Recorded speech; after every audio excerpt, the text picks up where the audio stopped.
কবরে যেতেই হবে, মুনকার নাকিরের প্রশ্নের জবাব দিতে হবে।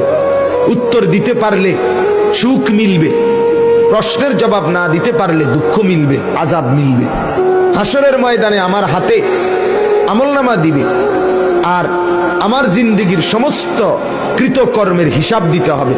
মিজানের পাল্লায় মাপা হবে, আল্লাহ তাআলার মুখোমুখি হইতে হবে, ফুলসিরাত পার হইতে হবে, জান্নাত কিংবা জাহান্নামে যেতে হবে।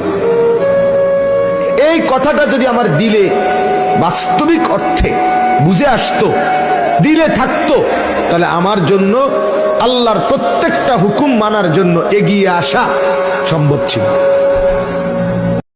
কবরে যেতেই হবে, মুনকার নাকিরের প্রশ্নের জবাব দিতে হবে।